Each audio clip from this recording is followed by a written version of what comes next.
नमस्कार, आप देख रहे हैं दृष्टि न्यूज। तमाम खबरों के लिए चैनल को लाइक, शेयर और सब्सक्राइब जरूर करें।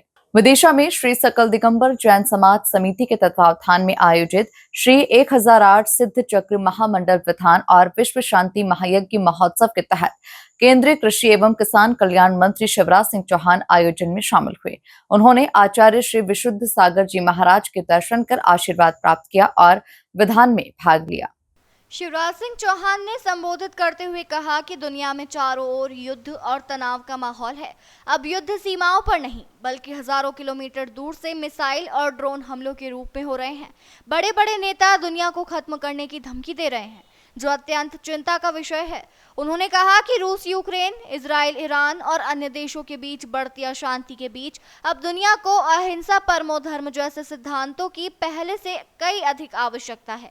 ऐसे समय में केवल जैन आचार्य जैसे संत ही इस धरती को शांति और संयम का मार्ग दिखा सकते हैं। समाज को अब उनके मार्गदर्शन की सख्त जरूरत है। शिवराज सिंह चौहान ने कहा कि इस आयोजन में उन्हें एक अभूतपूर्व आध्यात्मिक अनुभव हुआ। उन्होंने कहा कि आचार्य विशुद्ध सागर महाराज के वचन जैसे अमृत है, जो आत्मा को तृप्त कर रहे हैं। मैं उनके चरणों में बारंबार प्रणाम करता हूं और यही प्रार्थना करता हूं कि वे हमें सद्बुद्धि दे, ताकि हम धर्म के मार्ग पर चलते रहें। युद्ध के नगाड़े सब तरफ बजे। ऐसे में जब महाविनाशकारी परमाणु अस्त्रों का जखीरा होता, समझ में नहीं आता दुनिया बचेगी कैसे, दुनिया ठीक दिशा में चलेगी कैसे। और तब आशा की एक किरण नजर आती है, अहिंसा परमो धर्म। सत्य, अहिंसा असली अपच है, विमान का तो विनाश को बचा सकता है, लेकिन इसको नीचे तक ले जाने के लिए आप जैसे आचार्यों की इस समय दुनिया को सख्त आवश्यकता है। इस समय की क्या बात है, पूरी जिंदगी भी आचार्य विशुद्ध सागर जी महाराज के चरणों में गुजर गया तो सुना। आपसे मिलने को जी करता है। मैं आचार्य विद्यासागर जी महाराज का शिष्य हूं। हमेशा उनकी छवि मेरे मन, मस्तिष्क, आत्मा और आंखों में अंकित रहती है। और मैं अगर अच्छा कुछ कर पा रहा हूं उसमें आचार्य जी की कृपा और उनका आशीर्वाद। संतों का सानिध्य मिलना दुर्लभ स्वभाव है, अर्थात समय का क्या सवाल है। संत का सानिध्य जीवन के सार्थक क्षण है। यह सौभाग्य आप सभी को मिला है। इससे हमारे आत्म कल्याण का मार्ग प्रशस्त होता है। और आज तो विचार ही तो है, विचार के खेल रहता है। ये सारा संसार विचार की उत्पत्ति है। फिर मनुष्य का आधा पतन हो जाता है।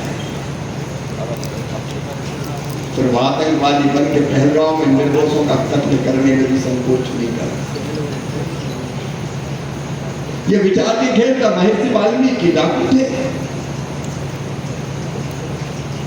जो गुजरते थे उनको पकड़ते थे, मारते थे, लूटते थे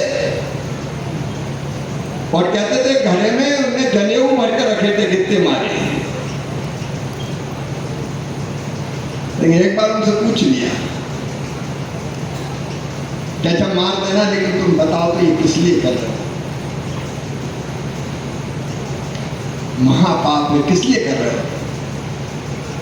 परिवार के लिए कर रहे हो? बोले एक बार हमें बांध दो यहाँ। पहले तो कहा कि जाओ परिवार से पूछ के आओ, क्या वो तुम्हारे पापों में सहभागी है, इसका बोझ भी उठाएंगे?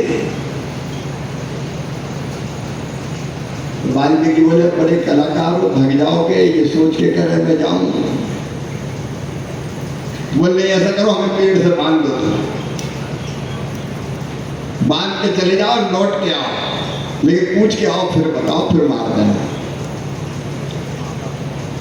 पूछने गए तो सबसे पहले पिताजी से पूछा कि मैं तुम्हारी आजीविका के निर्वाह के लिए लोगों को मारता हूं तो धन का छीनता हूं, लेकिन इसके कारण जो पाप होता है उसके भागीदार आप बनोगे। पिताजी के ये तो पुत्र का कर्तव्य है कि माता पिता की सेवा करे, तो तुम्हारा काम हमारी सेवा करना है, लेकिन तुम्हारे पाप में हम भागीदार नहीं है। अभूतपूर्व आध्यात्मिक अनुभव आचार्य भगवान विशुद्ध सागर जी महाराज के मुंह से अमृत झर रहा था और शब्दों के आत्मा को तृप्त कर रहे थे। उनके चरणों में बारंबार प्रणाम। वो सद्बुद्धि दें और हम सन्मार्ग पर चलते रहे, यही प्रार्थना।